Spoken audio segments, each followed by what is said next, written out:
No, we've been looking forward to doing this, and also looking forward to Darren showing Randall his new tool that he's got out on the interwebs right now.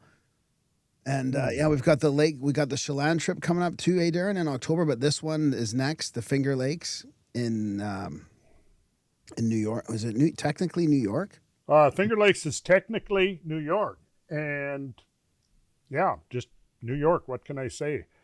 And in fact, it was part of New York probably before any serious technology even existed. Western New York, yeah, really a very different place than along the coast.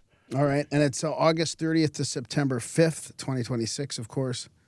We're flying into the falls, right? Into Buffalo, Niagara, so we'll get to see the U.S. side of the falls. I've been to the Canadian side, but I've never been to the U.S. side before. Well, the big advantage to the U.S. side is that you can actually get a better perspective on the Canadian falls. Ah. Because you're not quite jammed up against them. Right, exactly. But that's worth seeing because it gives you at least some framework for thinking about, like, if you're standing near dry falls. And then you realize that it's 2.5 times, almost 3 times the height of Niagara.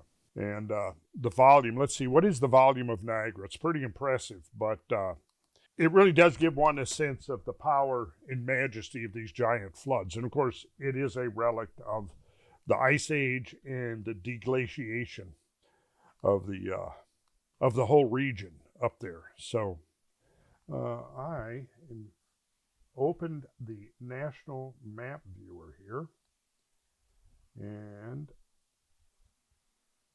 yeah. So are we going to start with? I get to see what you've been working on there, Darren, or you're going to keep me in suspense? Oh, do you want to see that first? Oh, I don't know. You brought it up. I didn't know when you were going to, like, first, middle, or later. Last. I was going to do it later, but I could do it now. I got it right here, ready to go. I think I can just share my screen. This is my new disaster map. Oh, disastermap.ca. Yeah. Okay. I saw you sent me that. I haven't had a chance to dive into it yet. Yeah, that's good. So then it can be a surprise. So basically what I've done here, and I mean, you were the inspiration for a lot of this. So I can do different things. Like I can click here. I can set this. The first feature is I can set the ocean level to wherever I want. So we could melt. Oh, wow. We can set whatever, we can manually set whatever we want, or we got some presets here, like just melt all the ice on the planet melted. And it'll give you what your new coastlines will look like. Oh, okay. Let me see if I'm going to, let's see. Yeah, you're okay up there in Atlanta. Yeah, you're right. Yeah. You're okay up there. Oh, yeah. Okay, I am. Well, it'll be better, really, in a way, because it'll probably take an hour off the commute time when I go to the beach. Yeah, exactly. And then if you click there, it'll give you how much the new elevation is, what you'd be underwater by. Now, okay, and then you drop the ocean level. Now, right? now I can drop the ocean level, which is interesting, probably more interesting for this crowd, because now you can start to look at where the ancient coastlines used to be. So this is pre-Younger Dryas, like pre-Younger Dryas? Yes, this would have been pre-Meltwater Pulse 1A. Yeah, exactly. Now, the interesting thing about that is, I mean, obviously that doesn't give us the isostatic rebound in the Azores yet, because I haven't built that in yet, but you can start to go look at things like the Bering Sea here kind of completely disappears. So, I mean, Bering Strait, yeah. The Bering Strait. What Graham and I used to talk about is you didn't even need people. I mean, obviously we think there was people here that got pushed out by the cataclysm and then probably just came back north as things chilled out. But you can sort of see where you would have just had this coastline you could have sailed around the whole time that would have brought you all the way down to California. Oh, that's an interesting way to look at it too. And check out the arc of the Aleutians there. I mean, if you're sailing up the north along the east coast of Asia there, you cut along those islands. Right, yeah, I mean, look at this. Oh, that's really interesting. Now, let me come across there and across here. Did you, how much did you drop sea level? 400 feet? So that is 120 meters. 393 feet. Okay, close enough. Yeah, we could do 400 though. We just type it in, hit execute. Now, really, it's surprising. I remember the first time I looked at long time ago, looked at a reconstruction of Beringia, which is the area up there in the Bering Straits between Alaska and Siberia. You don't realize how much land you're actually talking about. You think, the land bridge, and you think, well, you see those two prominences right there in the middle. Yeah, that's like 4 times the size of Alaska there. It's enormous, and that whole area was populated with millions of megafauna. Well, keep going to the Baltic Sea there too, Darren. Go left. Right there. So there's look at Doggerland and the Baltic Sea even. Like Scandinavia is basically there's no ocean there, either sea there. Right. And you see that blue arc of ocean that comes around the southern end of Norway there? Yeah. That is a huge scoured catastrophic flood trough. And you can see, if you see that there's that valley there between Norway on the west and Sweden on the right. And of course the ice sheet, the Fennoscandian ice sheet, covered all of that up there. And when it was melting, at some stage, probably at a latter stage, you had a huge meltwater river coming down that trough between Sweden and Norway, and then it arced around. I'm not sure why it did that, but you can see there's actually a deep trough that follows the arc there of the southern coastline of Norway. And then it discharges into the North Atlantic up there by it's called the Norwegian Sea. It surprises me, the Mediterranean, how much is still there. I thought we would have seen more land. You know what else is surprising is if you add a bunch of water to it. Even if you had 200 feet of water, the Mediterranean really doesn't get much bigger. Uh-huh. Yeah, that's interesting. But the other thing you might like about this, Randall, is it's got all the asteroid mechanics built into it, so I can switch into impact mode, pick some place to do an impact. Well, go near the Finger Lakes. Like let's look at that place we're going here. Where's that? I'll tell you exactly where to go. Zoom in on Lake Ontario. Oh, there they are, right? Now, there's the Finger Lakes. And then north of there, between Lake Ontario and the Finger Lakes, are the drumlin fields. But zoom in on eastern Lake Ontario. Eastern Lake Ontario over here? Well, not quite that far east. Is there a cursor? Do you have I'm looking for a cursor. I don't think you can see it, though, for some reason. Right now, my cursor's right on Oswego. Okay, you see the dashed line, boundary line?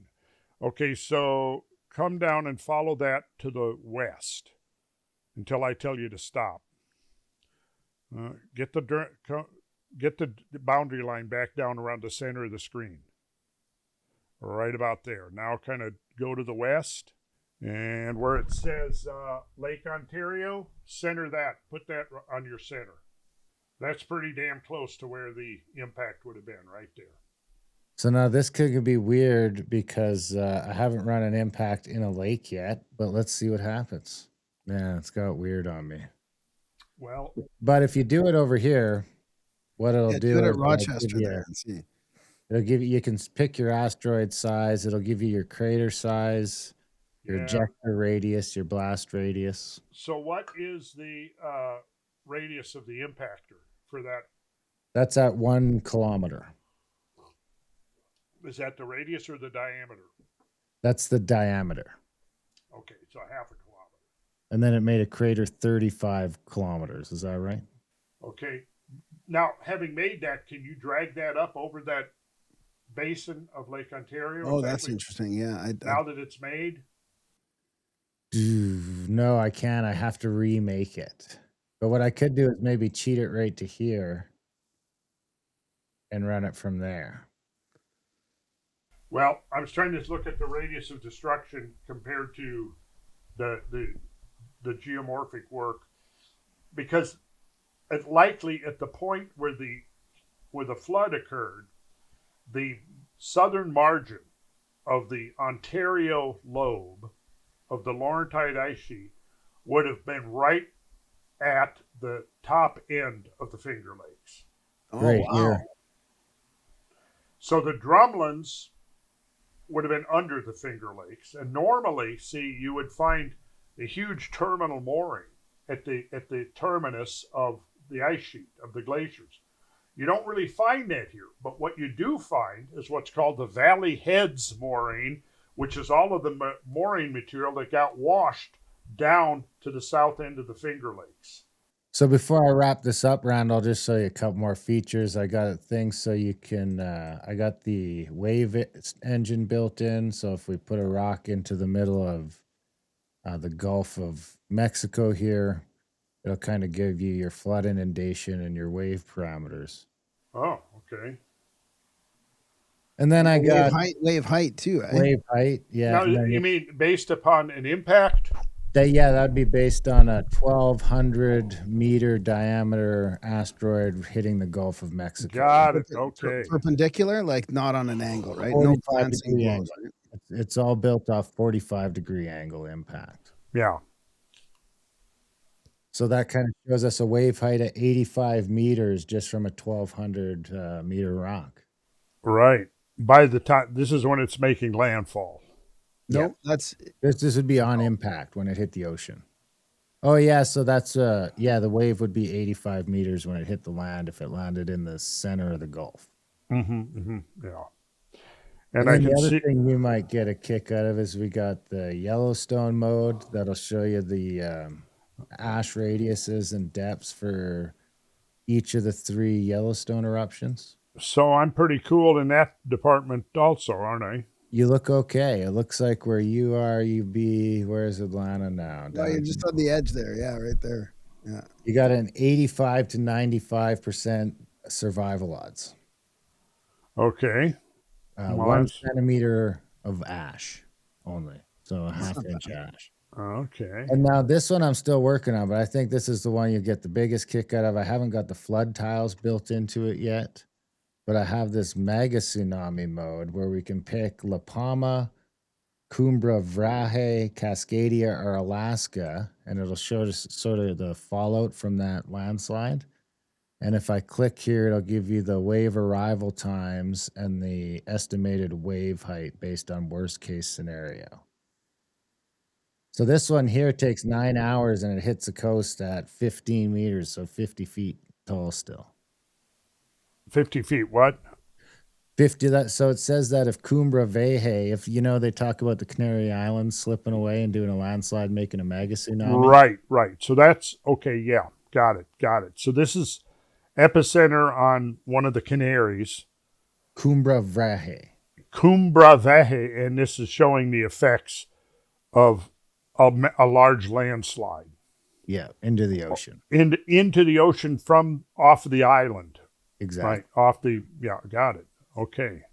And then that's the wave height going out. What's it doing by the time, let's say, it gets to the east coast of the United States? So if right outside of the say at Charleston, it's still going to be 50 feet tall, and it's going to take 9 hours to get there. It says extremely dangerous evacuation essential. So if we go right to Atlanta, yeah, it says you better get out of there if that happens. But you'll have 9 hours. So wait. What now? Well, Atlanta, we're at 1,100 feet above sea level. So this is the thing that I haven't built in yet. I haven't built in this last mode. The mega tsunami mode is not built into the bathymetric data yet, so it's not being affected. So the asteroid into the Gulf of Mexico, I built that into all the elevation data so that the wave stops based on the elevation of the land it's hitting. And now what I'll do next is build that into this mega tsunami mode too. So because at 1,100 feet, you'll probably be okay. And it'll sort of show that same wash in, how it'll wash into the land. It would probably wash up the Savannah River Valley and the PD River. Kick out of that. Yeah, exactly. It shows that. So if you do the impact into the Gulf, it shows it really going up that river valley. For a couple hundred miles. Up the Mississippi. Well, first thing I want to call your attention to is the Finger Lakes themselves. And what you'll notice is if you draw a line along the long axis of the Finger Lakes, they actually converge. They're radially distributed. That's important point number one. And if we go here to where these lines would meet, right there. That's where I had you go to when we were trying to drop the asteroid into the basin of Lake Ontario. Would have been right in here. And we can actually see that the deepest part of the lake is this area right here. And there's some very interesting scablands on the floor of Lake Ontario down here. And I think I can... You can see it if you change to the layer. It'll show it on the layers. Yeah. Yep. I'm playing with my elevation cursor here, and it looks like it's about 500 feet deep at that one spot. Yeah, here you go. Look at this. So this right here, this is the area. This is the basin. And I would theorize or hypothesize that this is essentially the impact point. And you would have had you would have water rushing in both directions, to the northeast and to the southwest, and probably this all drained off ultimately to the north. And let's see if we can actually see this. Yeah, look at this. You can see these scoured features here. Look at this right here. See all of this? So all of this is showing that there was these huge flows, probably in both directions. I would say the first flow out, let's see if we go back to the terrain view. Well, it would naturally follow those river valleys, right? Would naturally follow the river valleys. And it passed up. In fact, we can trace the flood. It passed right up here this way. It created a big temporary lake right here where Montreal is. Which is now a nice delta. Yeah. And then it would have continued on out right up here and out this way into the North Atlantic. And all along here, we find some very interesting things, like Lake St. Jean right here is highly suspicious. And there's a good reason to believe why that may have been an impact site right here. And there was a catastrophic draining out here past Saguenay, if that's how you say it, out here. And you can trace the pathway of catastrophic current flows right down through here and out. And they emanated from what is now a basin occupied by Lake St. Jean. And there is microscopic evidence all the way down to Pennsylvania and New Jersey that is of a petrology that's only consistent with the bedrock right up here in this region right here. So you can almost see like an impact circle there, but that would have been, so how much ice would have been there? Right there, it would have been about a mile thick. A mile thick? Yeah. Well, it depends. I mean, at its maximum, the ice there was about a mile thick. So and it was probably a mile thick down to the least meltwater pulse 1A, so 14,600. It was probably still close to that at the lower Younger Dryas boundary. What we need, we just don't have enough. We don't have enough chronological data to reconstruct. Because see, like in my mind, okay, what is the exact correlation in time between these huge floods coming out this way and the floods that we were exploring over in eastern Washington? My gut tells me they were probably simultaneous, but I don't know because the dating is still too broad. Now, if you look here, look at either one, Cayuga or Seneca Lake here. And you see about how long they are. We can actually, let's measure the distance, and we'll go up here to Geneva, and then we'll go to the south end of the lake at Watson Glen, about 20 miles. Okay, we're about 20 miles, okay? So now check this out. I'm going to clear. I want to clear this out. Oh, you're in print mode now. You have to cancel that in the top right. How did I get in print mode? Well, no, now I'm in print mode. Let's see, cancel. You got to cancel down at the bottom of that first. Oh, there we go. Okay, thank you. And then probably cancel again up in the top. Right next to print. Yeah, the gray cancel, right? Yeah, there we go. But there should be a clear yeah, there's, oh, maybe it's being, let's see this. Yeah. So, you see, it was hiding behind the stop sharing button. That's why I couldn't find it. Okay, so what did we say? 20 miles. Okay, so now I'm going to zoom out, and we're going to go over here to Washington.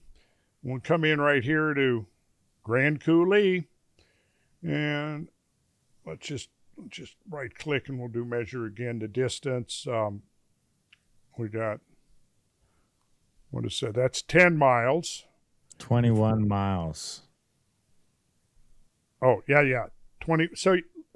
So maybe you get my point. They're both the consequence of catastrophic flood flows. In the Scablands, we're eroding into basalt bedrock, and in the Finger Lakes, it's shale bedrock. And so it eroded differently.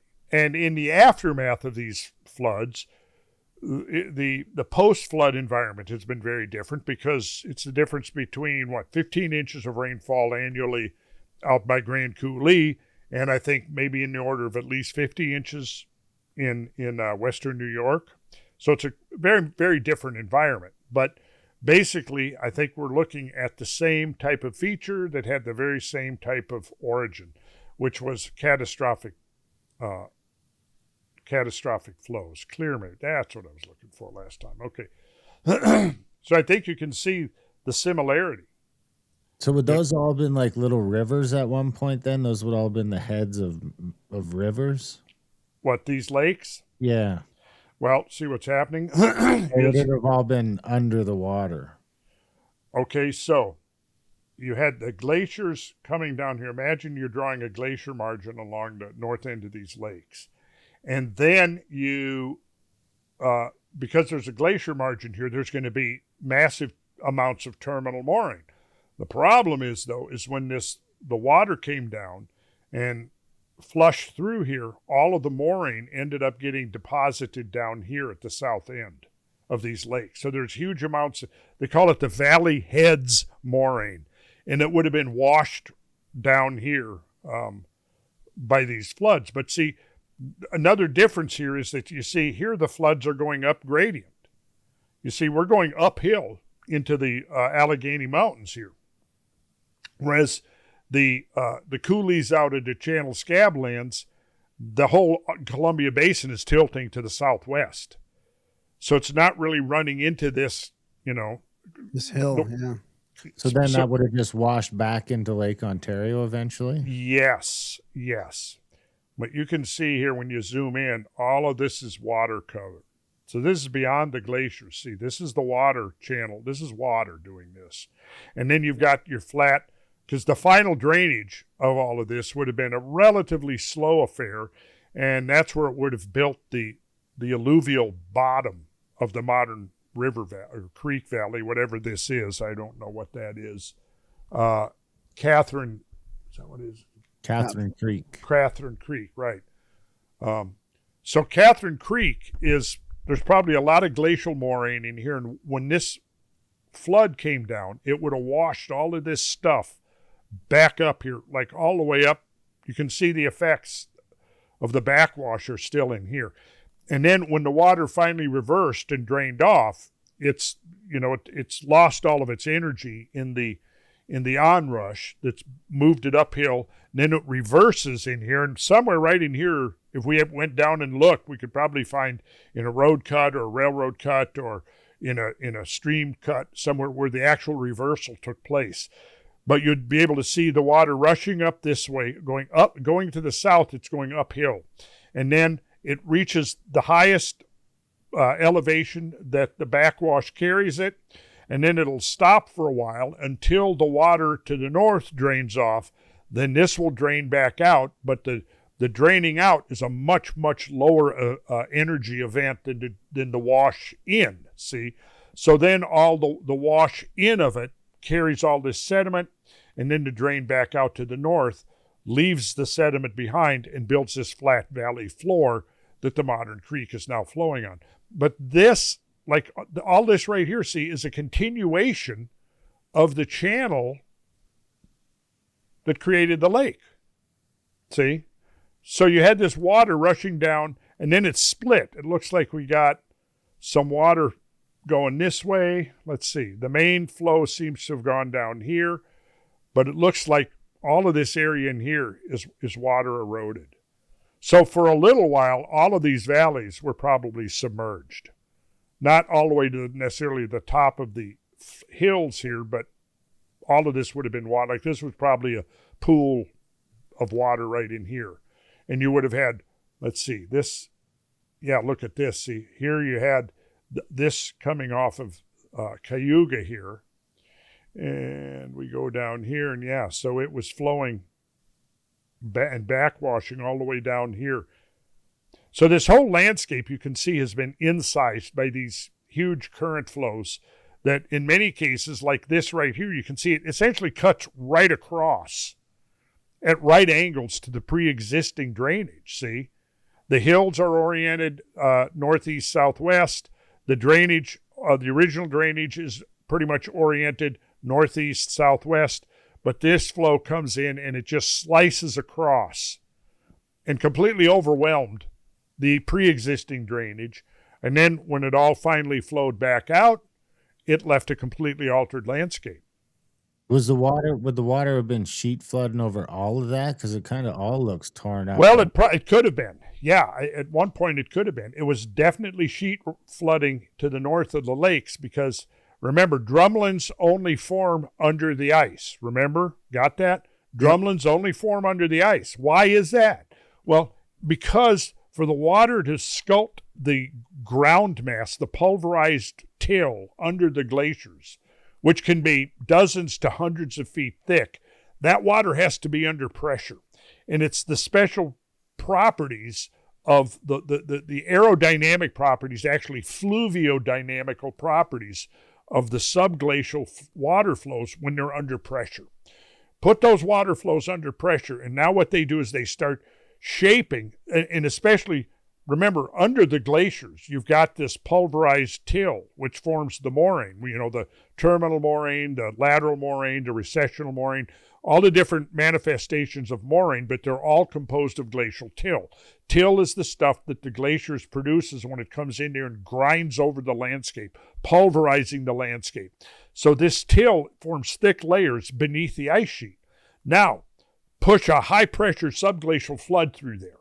Right? What that flood does now is it does two things. It starts eroding upward into the bottom of the glacier, and it starts eroding downward into the thick layers of glacial till. And interestingly, the pattern you see in the ceiling of this now subglacial tunnel with all of this gushing water current catastrophically flowing through it, what you see on the ceiling almost mimics what you're seeing on the floor. And on the floor, what it's doing is it's taking this glacial till and it's sculpting it into these aerodynamic shapes. So think about a boat hull. When you're in a boat hull is designed to minimize the frictional drag on the hull of the boat as that boat is moving through the water.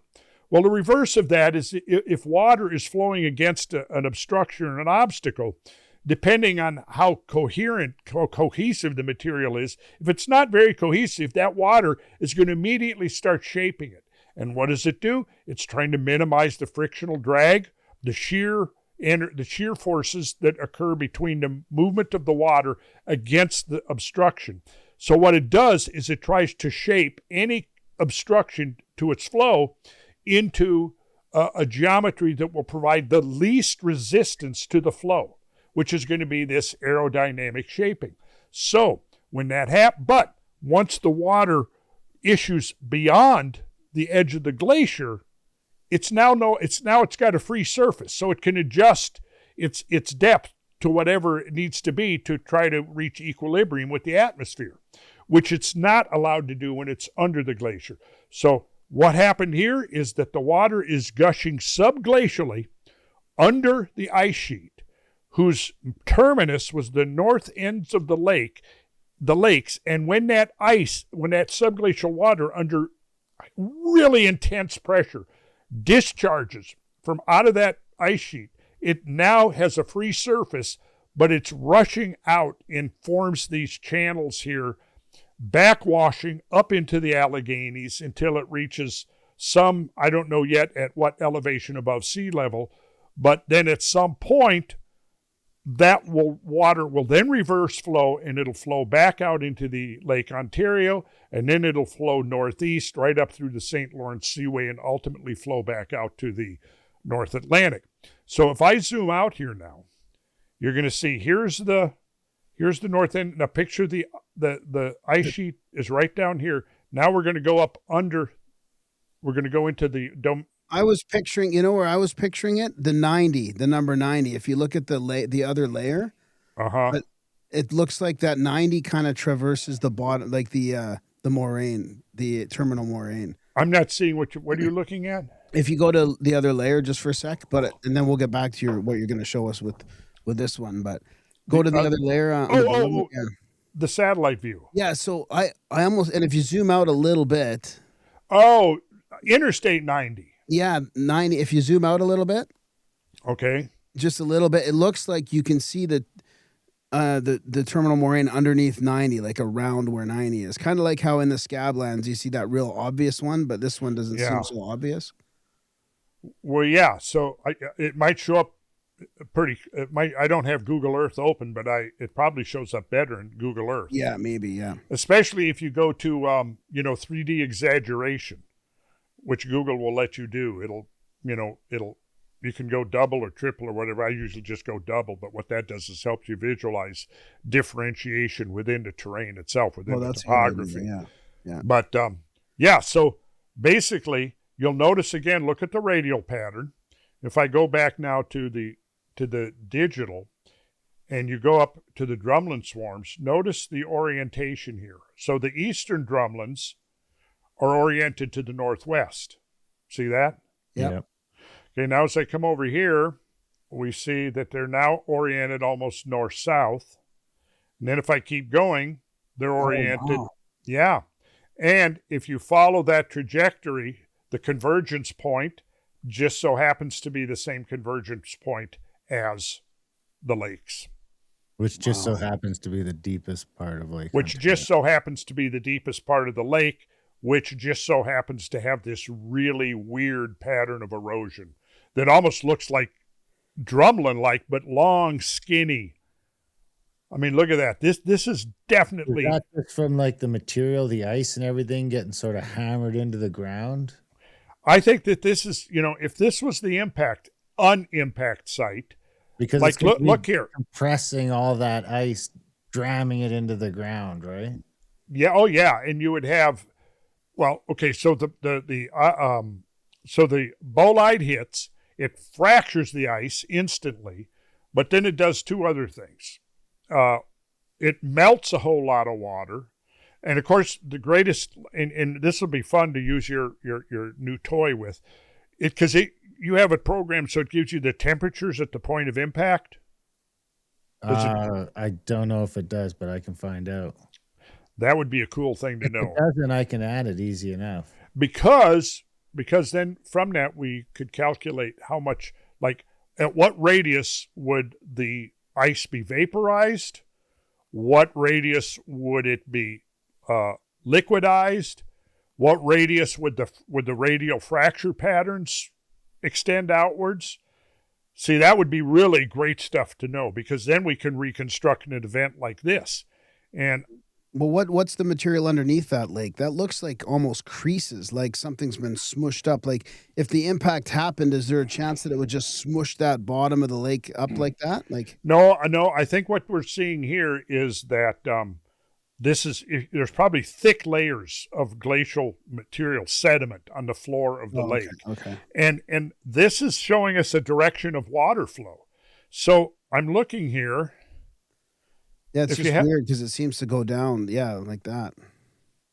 I got some studies to do here as far as elevations, but look at this. You've got this terracing almost, you see in here.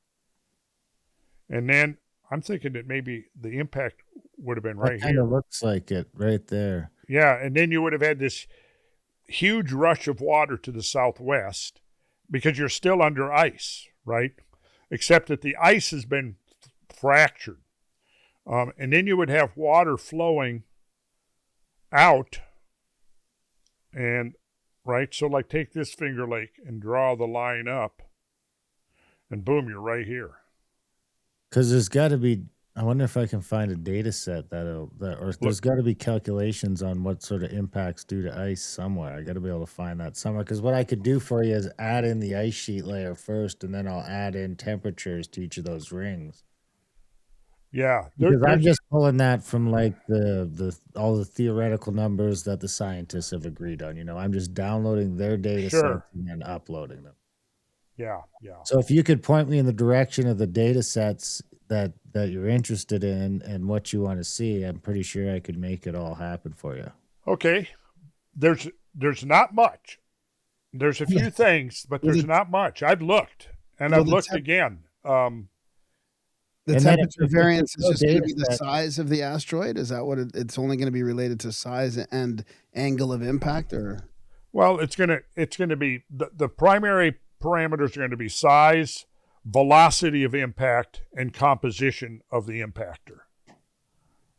And to a lesser extent, the angle of approach obviously is going to be important. But I think the most important thing, because you might have an impactor can range from less than a gram per cubic centimeter up to 4 or 5 grams per cubic. An iron asteroid compared to a piece of a comet nucleus, that's a huge difference. Yeah, what I set them with this one is I just sort of went, I had it take the most average asteroid compositions that we know about.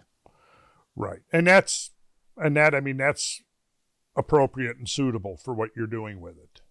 So speed makes a big difference too, because I could maybe look at adding that in there. Yeah, velocity definitely makes it. Yeah, obviously the faster it goes, the more kinetic punch it's going to have. Is there a point at which it becomes like standardized? Yeah. Becomes what? Like where just a speed where, like, you know, if it goes faster, it doesn't matter anymore. Is there like a terminal velocity? No, I think no, there's not. As long as it keeps going faster, it's going to keep having more potential energy the faster it goes. And that whenever it encounters something, that potential energy is going to be instantly released. Because I was thinking there'd be something that opposite of terminal velocity, but something where the atmosphere slows it down to a certain point where they all come to a certain slower rate of speed. Well, that does happen. Absolutely, that happens. That depends on the size, pretty much, more than anything. I mean, the density, of course, too. I mean, because an iron asteroid that's 100 feet in diameter is going to hit the ground. Faster. Yeah. An object like Tunguska that's 100 feet in diameter, it hits the atmosphere and it does an airburst. You know, but which is probably shittier if you're in that airburst zone, but better for everybody else. Well, the radius of destruction for an airburst is greater than the ground burst because the ground impact, the ground absorbs a lot of the energy. And then, of course, with the aerial detonation, there's nothing to absorb the energy except the atmosphere. And so the radius of destruction is greater. But then you wouldn't have you wouldn't have as much stuff tossed up to block out the sun and stuff like that. That's right. So the aftermath of it would be probably better. So it's like, because Tunguska happened and half the planet didn't even know about it. Whereas if that shit hit the ground, I feel like everybody would have been pretty aware that something went down. Here's a good comparison. Tunguska, actually, I think the closest estimate's about 150 feet in diameter, right? The iron asteroid that struck Arizona by Winslow and gouged out that crater, it was about the same size. The difference was iron asteroid and probably a piece of a comet. Could have been a piece of the comet Encke, which is part of the Torrid Stream, and Tunguska was that, like, the immediate, like. So for Tunguska, everything in that blast zone is fucked. But if you're outside it, you might not be. Whereas that Phoenix one, it's a small crater. I think it's only a mile across or something like that. Mm-hmm. But would that have like blacked out all of Arizona for a little while? With how much particulate would that have tossed up into the air? And then how quickly does that sort of disperse, or does it hang out for a while? Well, would that have been like I would, to try to answer that question, I would like compare it to the amount of particulate matter injected into the air in the wake of the eruption of Mount St. Helens. And it would probably be no more than that on that side, because the Arizona crater, about a kilometer across and 600 feet deep. So you could calculate the volume of material. And a lot of it is in the debris apron that spreads around the actual crater hole itself. But yeah, there would have been a lot of stuff thrown in the atmosphere, no doubt. And yeah, you would have probably been seeing that stuff hundreds and hundreds of miles away. And in fact, you could probably look at a radius of 20 to 30 miles. Anything within that radius probably didn't survive. The blast pressure would have been severe out to 20 or 30 miles from the point of impact, just like it was, at Tunguska. I mean, so there was about 200 square miles directly under the epicenter of the blast that were pretty much just incinerated. Not much there at all anymore. Then you get outside that zone, and that's where you have the old growth taiga forests that have been knocked down. About 80-some million trees. And it's all in a radius. You imagine you've got the forest. Let's see here. Okay, you've got the forest, all these trees there. The explosion occurs up in the atmosphere. That blast wave comes down along with the fireball, incinerates everything, but the blast wave then does this and then goes outward radially from that point, and that's where all the trees get blown down.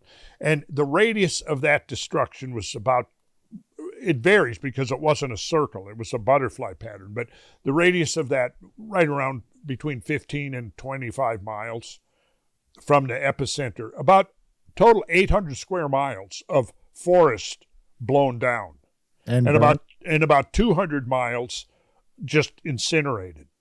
But yeah, a lot of the trees that got blown down, particularly closer to the epicenter, had scorched sides on them that would have been facing the epicenter. Would the thermal radius so there would have been trees that were even still standing outside of the ones that were blowing out that got incinerated?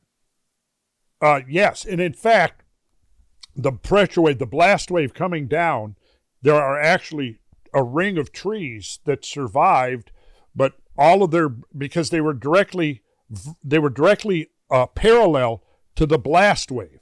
And what the blast wave did was just sheared off all of their branches, so they're just naked single stalks, and that formed a ring. No. And then just outside that ring is where everything is splayed over. See? I have a stupid question. Why does it detonate in the air? Like, what is actually causing it to not make it to the Earth? Is it on the angle? Is it on such an angle that it's going to miss the Earth, or is it? No. Well, because air is a fluid. I mean, you ever done a belly flop? Yeah. Well, okay. So why did you have a belly flop? It was because the water wasn't getting out of the way in time, was it? Right. The water was not getting out of the way of your belly in time. Now imagine that your belly is a bolide. Okay. So now think of the difference when you take a beautiful dive in and you just you're right, you're basically parallel to the water column. Yeah. You slide right in. You come down with a belly flop. Boom! That water can't get out of the way. The air can't get. That thing is coming in at between 10 and 20 miles a second. Okay. Now you got 8 miles of atmosphere. So think of that. It's traversed the entire depth of the atmosphere, right, in a matter of a second or two. But what's happening is because the atmosphere can't even, think of it this way, the atmosphere can't get out of the way fast enough. So it just starts piling up. It starts compressing in front of it, right? And then it gets at some point where the atmospheric pressure gets how many G's? I don't know, but a lot. I mean, just like when you shoot a rocket off and those astronauts are sitting up there in that nose cone, they're subject to tremendous amounts of pressure. That pressure is a function of the velocity. In the case of an incoming projectile, that pressure is going to be a function of primarily the velocity, but then the point at which the atmospheric pressure, it's literally like hitting a brick wall. And in the simulations of an incoming bolide, when it does that, it compresses the atmosphere, and at some point, the pressure is greater than the molecular cohesion of the object. And it literally just sort of explodes by turning inside out. So the type of the object would make a difference you're then, already. too, Wait, what now? Go ahead, Graham. the type of the object, the type of the material would make a big difference in that. Makes a big, huge difference. And that was the difference between an iron asteroid in Arizona hits the ground and digs a big hole. Tunguska, which is about the same size, it couldn't penetrate all the way through the atmosphere. Now, obviously, low density, it has to be bigger, but eventually you can get to a size that's big enough. Yeah, it's going to penetrate the atmosphere for sure. You know, a half a mile comet nucleus made out of ice is going to penetrate the atmosphere and hit the ground. Although it may fracture by the time it hits the ground. It may have begun disaggregating. You see what I mean? So, I mean, there's a lot we still got to learn yet about this, the cosmic environment and all of its denizens that we could potentially encounter. Because there's a wide variety of beasts out there, cosmic beasts. Those trees are squished flat before the blast even? Because you got to think if the pressure between, if it can compress the atmosphere enough to make enough pressure to blow up a giant rock, that the amount of pressure that would be built up between, say, if I'm standing underneath it and the planet would have already squished me flat before it even blows.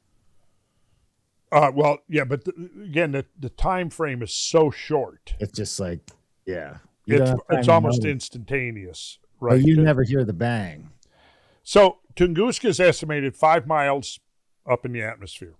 If it's moving 15 miles per second, then it's a third of a second. It's going to have penetrated the whole atmosphere. I mean, that's how fast it, but of course it's not moving up because immediately as it's coming into the lower atmosphere, the density of the atmosphere is increasing naturally because, you know, what is it, 14 whatever pounds per square inch atmospheric pressure at sea level. Well, what do? When you get up 5 miles up, 8 to 8 miles up, I think it's pretty much zero. So you go from 0 to 14 point something miles, pounds per square inch. But what's happening is that the atmospheric pressure column is increasing as this object is coming in.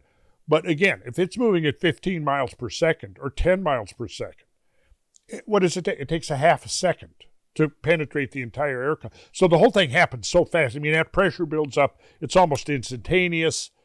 You know, and so you might see the thing while it's farther out before it really descends into the lower atmosphere. But then if it's coming in at an angle, once it hits about 8 to 10. Well, remember Chelyabinsk over Siberia in February 2013? That exploded, I think it was around 15 or 16 miles up in the atmosphere. So it was probably not a very dense object. It was probably a low-density object similar to Tunguska. It was smaller. It was probably not. And also, if it's a rubble pile object, which can be asteroidal or cometary, instead of a single well-consolidated like rock, you might have a bundle of stuff that's gravitationally cohered together that's been traveling around in space together as an accreted clump. But once it starts penetrating the atmosphere, all those pieces come apart. And now what would have been maybe like a single, you know, rifle bullet now becomes like a shotgun. Yeah. Which is more dangerous?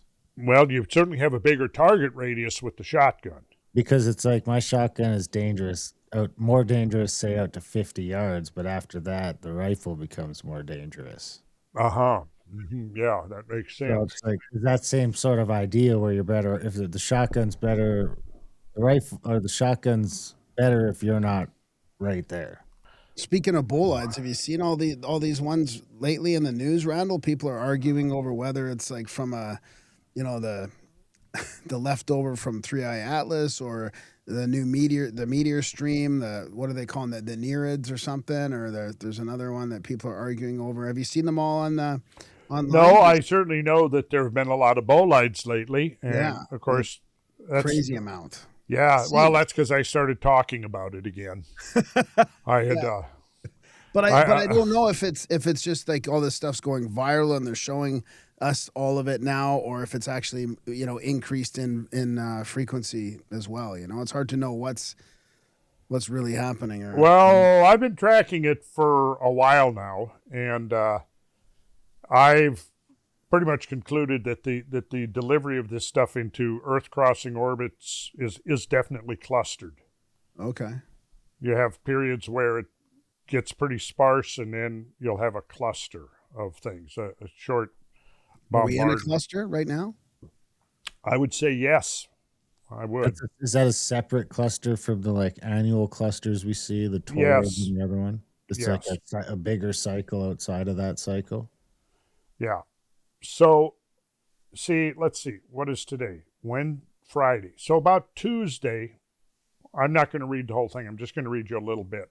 I started writing something, and just gives a little background here. And this is what I wrote for publication in the next few days. Starting in the 1980s, after the 1980 publication of 3 independent scientific papers, all making the case that the extinction of the dinosaurs was the result of a hypervelocity impact of an asteroid or a comet approximately 66 million years ago, I embarked on a project to track present-day celestial activity in the near-Earth environment. As the years passed and our ability to discover and track objects moving through our cosmic neighborhood has improved, the realization has been growing that we are far more vulnerable than we had previously imagined to a disaster triggered by encounters with these denizens of the deep. For at least a decade after these initial 1980 publications, the scientific community of the time, thoroughly beholden to the doctrine of uniformitarianism, fiercely resisted this potential breach of the gradualist edifice that has dominated thinking about Earth history for at least a century. Where is the smoking gun? The critics demanded to know. Without a crater, we will not accept this thesis of cosmic catastrophe. That became their default position. Well, the crater was discovered in the early 1990s, hiding under the Yucatan Peninsula through the work of geophysicists Glenn Penfield, Alan Hildebrand, and Antonio Carmoga, forcing a lot of scientists, especially geologists and paleontologists, to rethink their opinions on the matter. In the ensuing roughly 40 years, there have been hundreds of close calls and incursions into near-Earth space by a variety of cosmic objects. Some of these close encounters have been dangerously close, either in space or in timing or both. And I will stop there, but that's a blog post I'm writing right now about the situation, and I'm going to be looking at some of these potential close encounters that we've had in the last few decades. Or even a couple of weeks, I'm thinking. Like there's Oh, yeah. going on in the last few weeks. There was even one over Calgary where Darren is, and I mean, that's the shotgun blast it looked like to me, where it was breaking up into a whole bunch of pieces. But some of them that I've been seeing online are doing, it looks like 90-degree turns and stuff. It's getting a little sketchy. Yeah, 90-degree turns. Well, but they can do that. See, the thing is that, you know, it's one thing if you have a perfectly spherical object coming in as composed to some distorted object, you know, that might have a, you know, say the shape of a potato. Yeah, and by the time it gets down low enough, it's going to be changing shapes the whole way through, becoming as spherical as possible or whatever. That's right. And it's going to also be deflected, right? Because it's passing through the atmosphere is far more frictional than if it was like a perfectly smooth sphere. Right, perfectly round, exactly. That's fascinating. It is, isn't it? So back to the Finger Lakes, I think that what we're doing, I think we can say confidently that landscape, those landforms were sculpted by catastrophic water flows. Were there a cause of those catastrophic water flows a bolide impact? Well, I can't say for sure. We don't have proof. However, we have some microscopic evidence, like in the case of St. Jean, that would certainly tie the fallout from an impact event but not an impact event into Ontario, but an impact that would have literally excavated a hole in the ice and created the basin that's now occupied by Lake St. Jean. And if you go over and you look at that Lake St. Jean impact and you line it up with the Lake Ontario impact, does that start making a line towards where our impacts are out west? Like, do you think this was sort of just like a barrage of this thing that sort of hit all of Canada at once? I think that that's the first scenario I would explore as the scenario that seems to fit the greatest amount of evidence, which is that you had a clustered bombardment of anywhere from half a dozen to a dozen major pieces of a fragmented object, along with probably dozens and dozens of much smaller pieces. But the main pieces then would have, I think, left very telltale signs at their points of impact. Now, here's the thing. We're talking about an event that, if it was a multi-impact event, if it's a multi-impact event, we could potentially have impacts into the ice sheet, of course, impacts into a non-glaciated area, and impacts into the ocean. How do we differentiate between those effects? This is where it gets really sticky, and it's going to take a lot of research to sort this out, because we probably had all three. But it would have been one hemisphere at a time. Yes. Now, because it's going to be coming from, say, that direction. So those like drumlins in West Africa would be a different event than what's happening. Well, hold on. Here's the thing. You might have a stream that's a cluster could be 1 million miles long. So the Earth is passing through it. If it doesn't pass completely through the stream within 12 hours, you see, you're going to get a full hemispheric exposure to the incoming bolide. See, and it's so big that it's the upper and lower hemispheres don't matter. Probably not. Now, what's interesting is if we look at the pattern of extinctions, and I think extinctions, loss of species, can be a yardstick, because loss of species is going to be directly a function of loss of habitat, right? You lose habitat. Now, obviously, in a bolide impact, you're going to have mass immediate extinction within a certain limit, and that's what your program will calculate.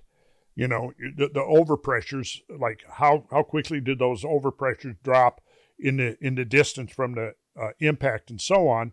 But the point is, you're going to have fatalities that fall into two categories. You're going to have the instantaneous fatalities, then you're going to have the aftermath, which could actually be months afterwards, right? Because if you destroy the food chain and it hasn't a year, it could be a year if you collapse the crops. You don't notice till the yes, and if you've got atmospheric injection of a lot of dust and soot, and that basically wipes out the whole growing season.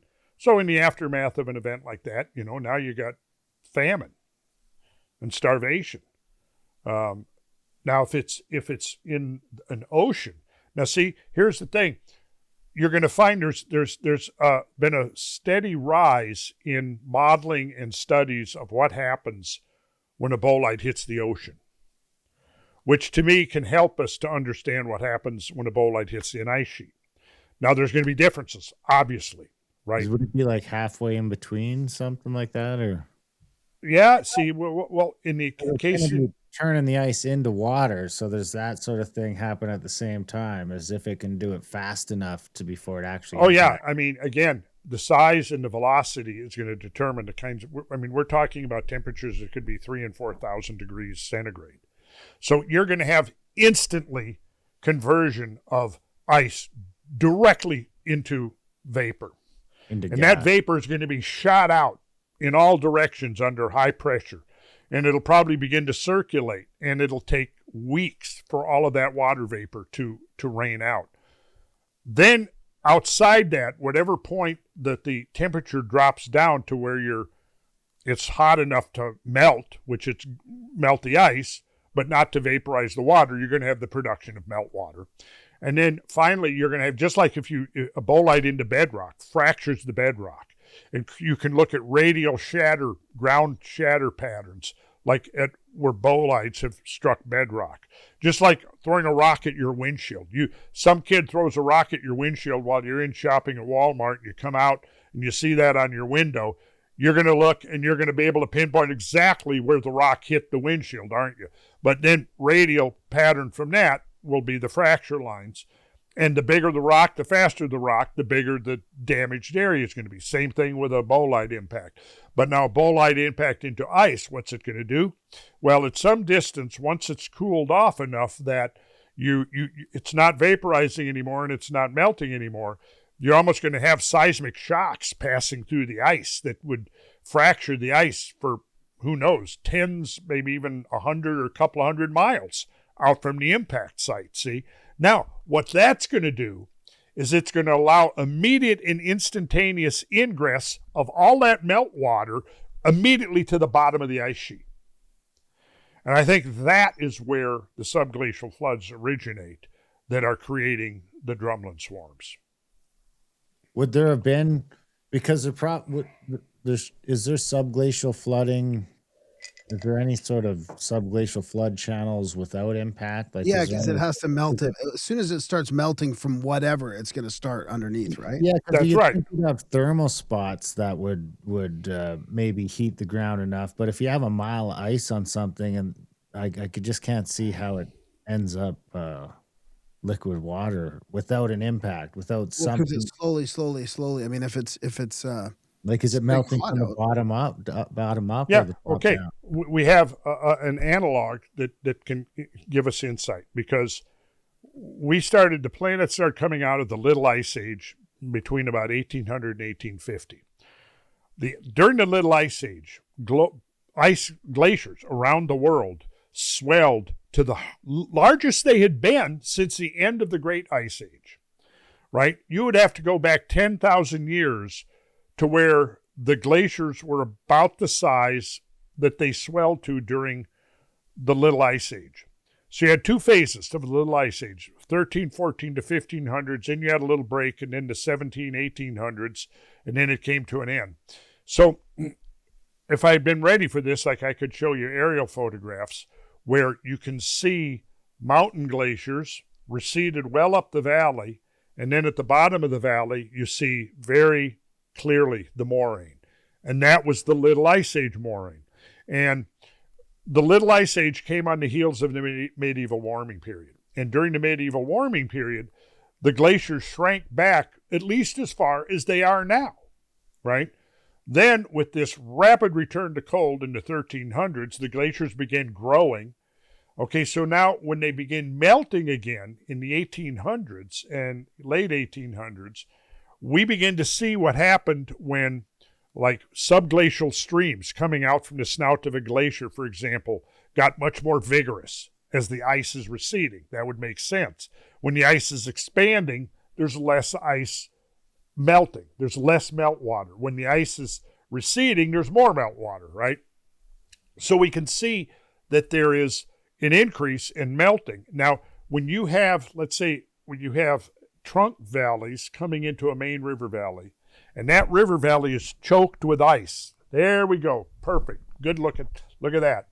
Okay, yeah, now see that glacier has that's in the Swiss Alps. So you see the outwash plain down here, and right where it says 1989 moraine. So there is the moraine and in fact, look it up here, Little Ice Age maximum.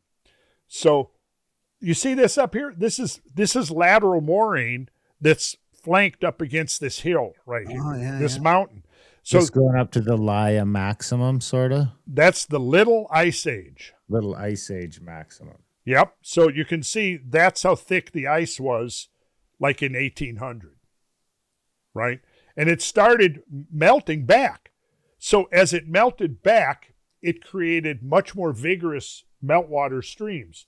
Now, imagine that this glacier is melting back, and it's a tributary valley. In the main valley, there's still a big old glacier that might be 3 times or 4 times as massive as this valley glacier, right? What happens is the valley glacier is receding the fastest.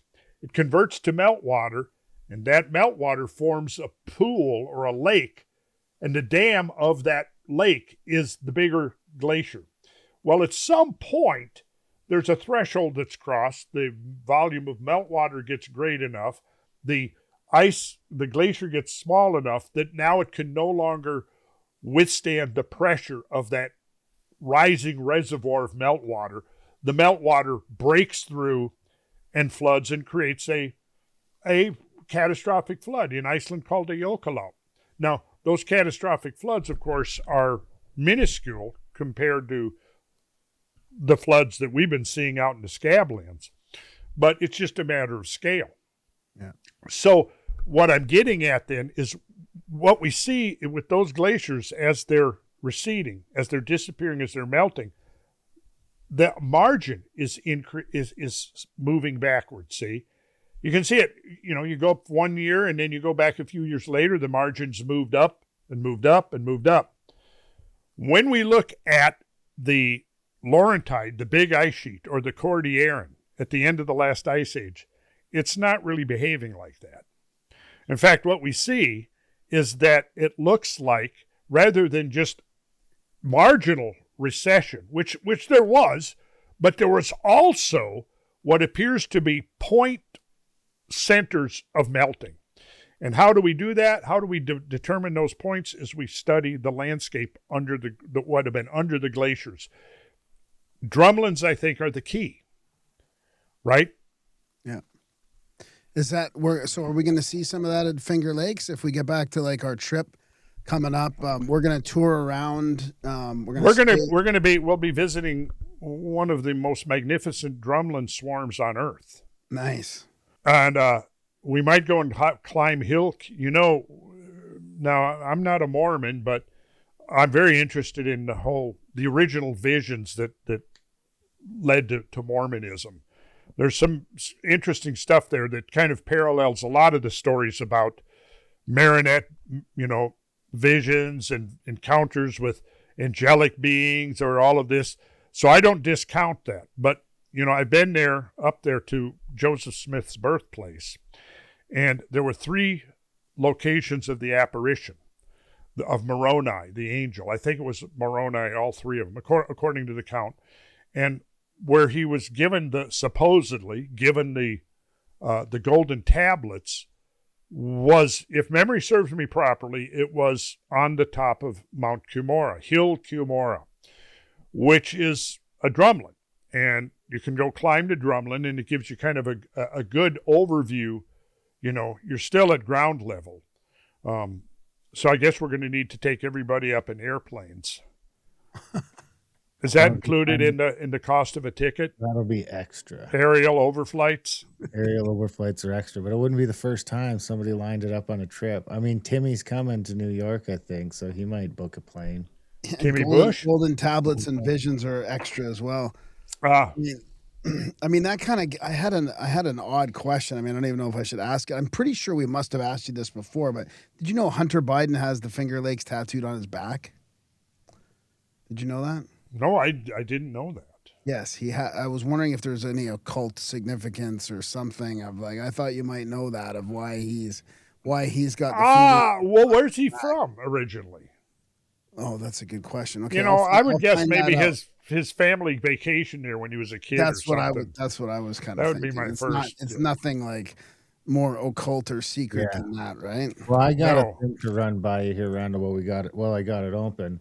We don't really talk about this so much because we're usually focused on the Americas. But when you start looking over here at Saudi Arabia and Israel, you've got like over here coming through Riyadh, which looks like clear washing. That looks water caused. You've got this whole area down here by the United Arab Emirates that looks the same way. And then you have all this wash through North Africa that seems to come out this way. Past Malaysia out into the Atlantic Ocean.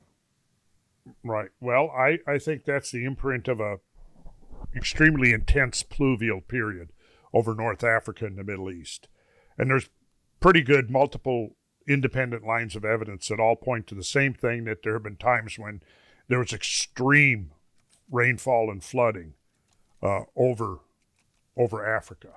Yeah, you're right, Randall. They did supposedly they vacationed near there. Uh-huh. Yeah, Cayuga County, Owasco Lake. Uh-huh. Yeah. Okay. That's exactly what I would have guessed. But Where do you want to zoom in? yeah, zoom in, go there on Yemen. Yemen. Scroll around to Yemen, which is right there. Yeah.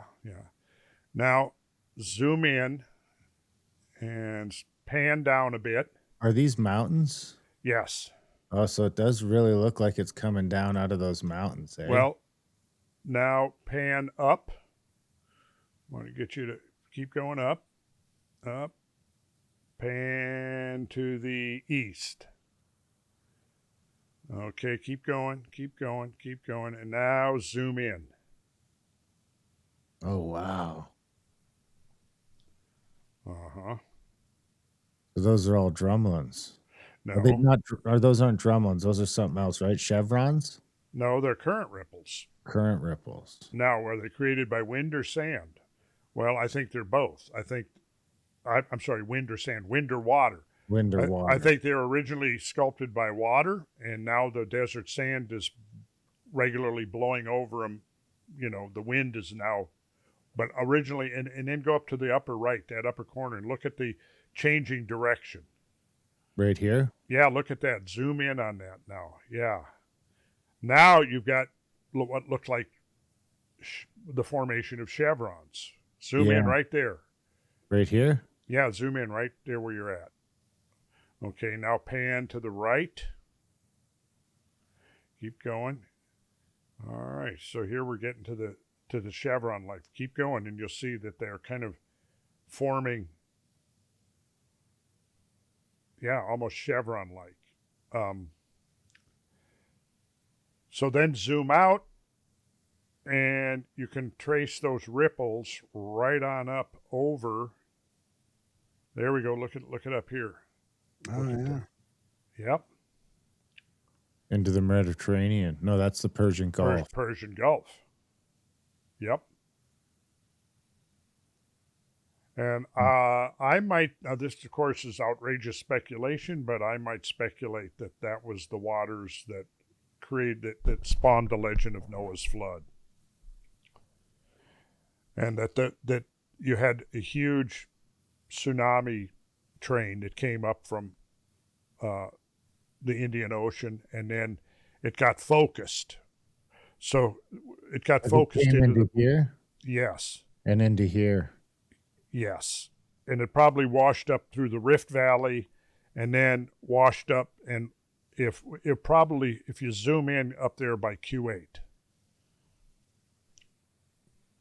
Now pan down.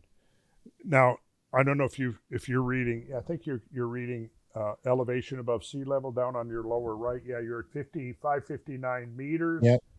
Okay, so you might have had a tsunami that could have easily been hundreds of feet high, sweeping over this if you had a bolide impact into the Indian Ocean. And that's if you probably look at it this way, it's sort of all heading into Egypt too, which could explain why a bunch of that shit is buried. Yeah. Yeah. Well, there's a lot to be unpacked in this region, for sure. Because then that wave would be sort of coming this way, right? Out of the bottom here? Yes, and go down to Madagascar.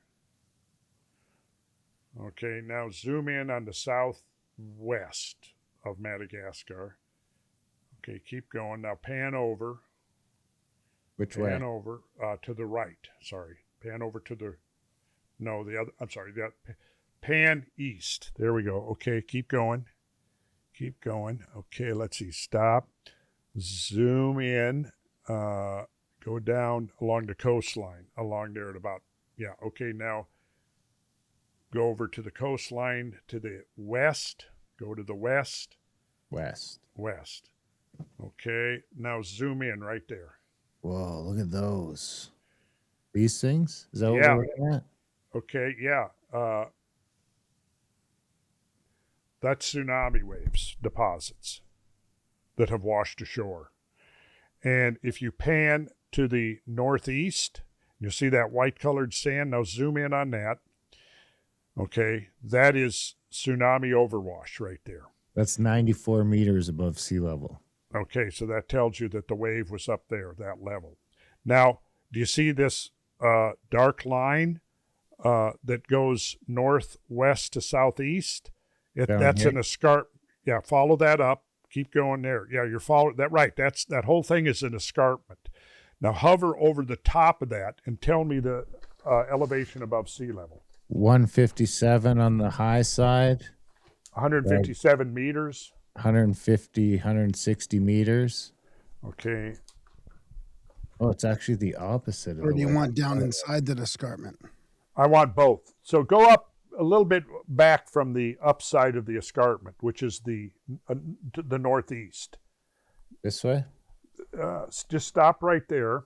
Now zoom in, and now, okay, so now what I want you to do is pan to the west. Okay, now, okay, so you see those lobes there? These ones? Each one of those lobes represents like a successive wave train coming in. So you've got the furthest one up will be the first wave that arrives. It'll flow back out, and then it'll be followed by a second wave coming up that won't have quite the energy, so it won't move as far inland. Now, yeah, look at this. So look at this. Here you can see some amazing chevrons. And here's what's incredible. If you go back down to the escarpment, go back down. Okay, keep going down a little bit further to the. Okay, so right in there. Okay, so now hover over the lower side of the escarpment and tell me what the. The lower side's around 145 meters. Okay, 145. Let me get that. And then go to the upper side. 175. Once it should be 175, 180. 180. Keep going a little further away from the escarpment. What do you get there? 187, 188. Okay. So it's getting higher as we go that way. Right. Like. Now what I want to do is come back up, follow that escarpment up, because this escarpment is key. You'll see that what happens is two things. Zoom out now, and you will see that some of this deposits is on the lower side of the escarpment, and some of it is on the upper side of it. Yeah, down here is 40 meters, and over here is 193. So 50 meters, so what, 150 feet higher? Yeah, so at this point, the wave had to be high enough that it washed right over the top of the escarpment. And in fact, if you pull out and you go right up to the tippy top, right up there of the chevron, what's your elevation? 121 there. So it went downhill a little? Was that yeah? What? And then it looks like there's a hill there back here. The highest point here looks like it's almost 200 right around here. 197 meters here. So yeah, call it 200. And then at the lower side, like go up to the left up there where you've got that real clear. Now go down a little bit a ways from the escarpment and tell me what is it right in there? 105 meters. 105. And the other one, so you're getting close to 100 meters difference. Almost 100 meters difference, yeah. So that wave had to be big enough that it overtopped this escarpment here. And it was already, we said it was what? What was it, the elevation, the lower one? It's already 100 meters above sea level, 120. So 400 feet above sea level already. Got it. See, now we're getting a sense of the scale of this wave that washed ashore here. Now, based on these these deposits, those chevrons too. Yes. These deposits can give us the source direction of the wave. Yeah, it would have had to have been down here somewhere. You look at the back azimuth, it's called, the back azimuth, and it's down there. And in fact, that's what Dallas Abbott did and her colleagues. And they went to the point, and there is a crater on the floor of the Indian Ocean called Burkle Crater. It's 2 miles down. I forget the diameter of it, but it's pretty big. So it's right down. You've kind of gone past it. Go back, put your cursor down a little further, It's right in there somewhere. Look at Very, that. yeah, look at that. Close to the mid-Atlantic ridge. Mid-Pacific Ridge? No. No, I'm sorry. That's not the mid. What am I talking about? Boy, I'm in ozone. That's a different ridge. That's a completely different ridge. Boy, I feel dumb now. That's okay. But you can see those are perfectly in line with that. Correct. And now, I would bet imagine, that Africa is almost, you can see where it came in over here and then came in here. Yep. And you can picture the sea wave, the tsunami is coming north, and where you see the land kind of is a V shape, right? The ocean basin is V shaped there. So what that's going to do is it's going to cause two things. Is that not only is the wave going to increase in height as the depth shallows, but as the constriction, the confines of the coastline narrow, it's also, so by the time it makes landfall up there around the Straits of Hormuz and Yemen and Qatar, that wave is probably 1,000 feet high. And you can see where it's all washed back out on this side too. Mm-hmm. Crazy. Well, we're not going there anytime soon. No. Yeah, there's the town of Watkins Glen. Okay, good. Is this Google Maps or Google Earth? This is Google Earth. Okay, let's see. There's all kinds of stuff we're going to be looking at down there, but let's see. Let's see what Rainbow Falls. Click on that, and it should bring up a picture. Down there, yeah. Let's look at some of these erosion patterns. So go. Yeah, there, that's a good one. Zoom in on that now. Enlarge it if you can. Go full screen with that. I mean, you can begin to see how enchanting this place is and why Native Americans, I think it was the Iroquois who inhabited this region, told early settlers that there were little people that lived in these grottos. It won't let me zoom in any more than that. Oh, okay. Well, all right. Well, look at that's a good one, though. That's a good one, yeah.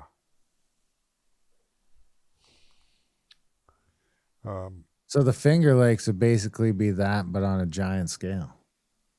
Pretty much, yeah. Are they deep?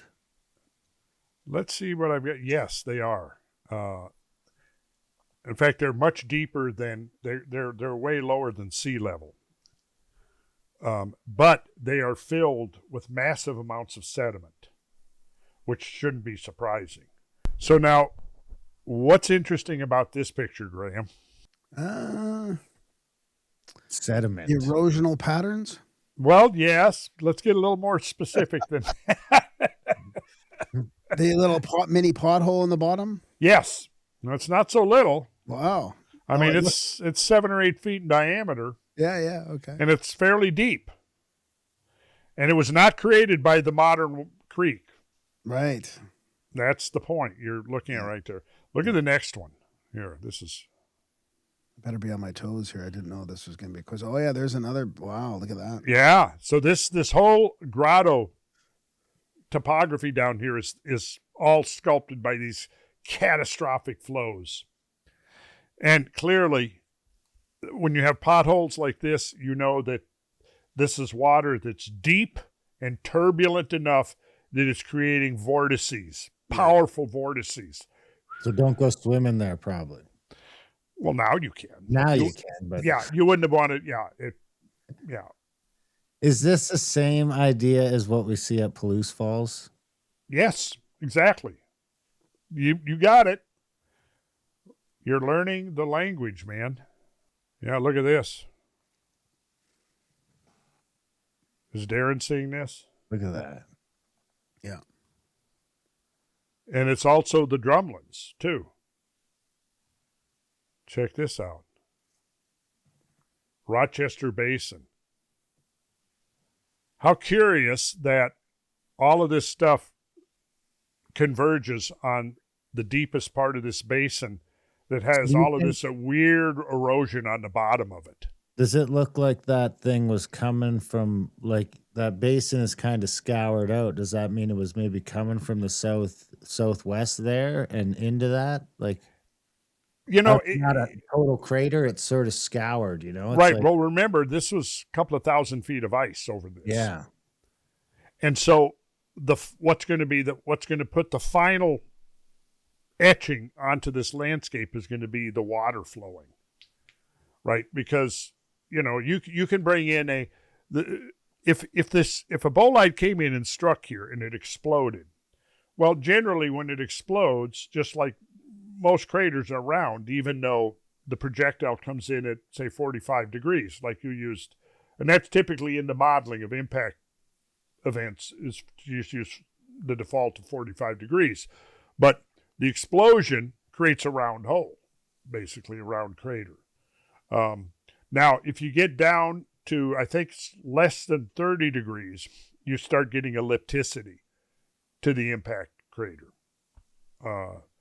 So that could be. Is that why the Carolina stuff, I forget what they're called now, that what's his name? We had him on the show. There's all those Carolina holes in them, but those ones are all elongated. So is that why we know they're ejecta and not impacts? Well, I don't. You had Carolina Tony Bays. What is it? The Carolina Bays? Yeah, you had Zamora, Tony Zamora. Is that who you interviewed? Who do we have on? The Dabbler's Den guy, right? Davis. No. You had Davis. No. Who'd you have? I think it was Yeah, thank you. Yeah. Chris Cottrell. Chris Cottrell. Oh, Chris Cattell, of course. Yeah. All right. But I noticed in all of his on all of his pictures, none of them are perfect circles like we see in the No. They're all elliptical. elongated. So that's because they're ejectica. They're moving fairly slow compared to. Yeah, and I haven't fully accepted the ejecta hypothesis. So you think those? In other words, the idea there's up there near Saginaw, Michigan, is it? Yeah, Saginaw Basin. Impact there. Yeah, and those were ejecta from it. The ejecta was ice blocks. Yeah. That's Tony's Zamora's idea, and I don't know. I initially thought that they were, because if you've got what you have when you have a projectile like Tunguska coming in at a high rate of velocity like that, it creates a conical shock front, and when that cone intersects a plane, the cross section of that shock cone is elliptical.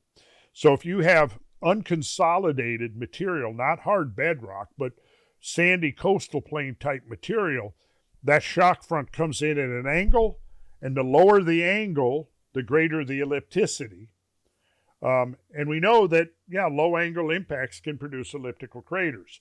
Now, if it's a more Tunguska-like object where it's an atmospheric detonation, there is a compressed shock front, and it's basically conical along the longitudinal axis of the cone. And when that hits the ground, right, it's like a higher, almost like, if you've got high pressure and you just blast, let's say nice smooth sand, and then you just hit it with a blast of high pressure air, and it creates a blowout hole.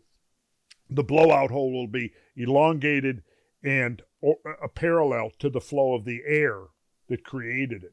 Oh, so an airburst is more likely to make an elliptical. That's what I would think. But I don't know. I don't have any final. Although, it was my studies of the Carolina Bays that ultimately led us to the Scablands. And that's a whole other story in itself. But I was figuring that, okay, if you go by the orientation of the bays in North and South Carolina, they're pretty much oriented southeast to northwest, about 45 degrees. So if you follow that trajectory, I wasn't looking at the basin in Michigan there. I was imagining a bolide coming in, breaking up over the ice sheet.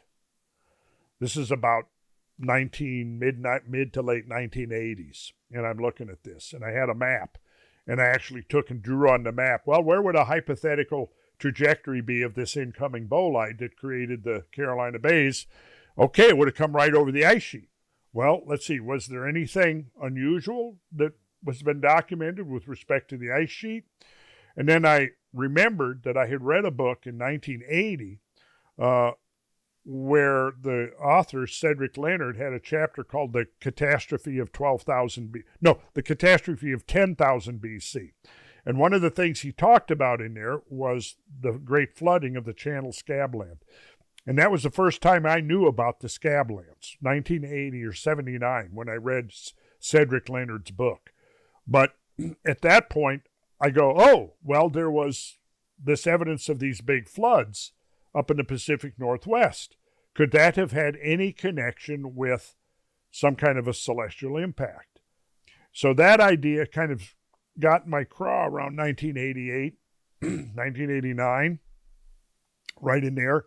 And it wasn't until a decade later that Bradley and I were actually able to go out there and explore the Scablands for the first time. But in that interim, that next 10 years, I studied deeply into the Scabland. I read all of Bretz's papers. I read J.T. Pardee's papers on Lake Missoula, and, a bunch of other stuff. Richard Waite's paper where he's theorizing multiple floods. Vic Baker's paper where he, in 1973, where he calculated the hydraulics of the peak discharges and realized they were even bigger by far than Bretz was speculating. But yeah, so then 1998, Bradley and I went out there and with a couple of buddies of ours and been back to how many, I've lost count, how many times now we've 5 or 6 just with us. just with you guys. We're doing that Chelan trip with the Sacred Geometry a couple days in it, but we're also going to Dry Falls for that. I mean, in a lot of ways, Dry Falls is sort of the crown jewel of all It that. is. It's the It one is. thing you can look at. Water made it. There's no fucking water anywhere near there. Everything else sort of still has some water around, or a creek or a river that they can say, oh, well, that came from when that river was bigger or this or that. But you go to Dry Falls, you're in the middle of fucking the desert, and there's this giant cataract there. Not cataract, but Well, yeah, a cataract. It's a dry cataract, but yeah, it's a cataract, and many times bigger than Niagara Falls. so that must have been, what was it like seeing that the first time? Seeing that it was mind-boggling because I had been visualizing all of this stuff in my head for over 10 years. Picturing Dry Falls, read the papers on it, all of that, looking at photographs. And of course, at that point, there was no internet, so I wasn't able to quickly go online, but I spent a lot of time in the libraries. I was able to go back and get Bretz's original papers going back to the 1920s and the photographs they had in there, Pardee's original papers. So yeah, I'd had this stuff in my mind for 10 years. So when I finally got out there and I'm seeing it for the first time, it's like, oh, wow. I mean, I was like a kid, because I can remember how excited I was when I was 8 years old and I was going to go see Journey to the Center of the Earth. Now all the visitor center people know you. Yeah. So I brought a lot of people out there, hundreds that, and a very cool community of people that are, made our tours part of their lifestyle. And that's probably the best part of the tours is this community that I mean, the tagline is where community becomes connection. And it sounds kind of corny, but we sort of got that weird thing that almost borders on a cult where everyone gets along so well that they come to the other tour and the other tour. So there ends up being repeats and people end up becoming best friends and staying in touch. And I mean, like some of the Telegram groups from Scablands still going. The Azores Telegram group is going strong. That to me is really of course, I'm just so immersed into the geological story because to me it's so compelling, and it's a story really whose time has come. It needs to be told. People need to know this stuff because ever since the advent of global warming, we're not supposed to look at natural events like this.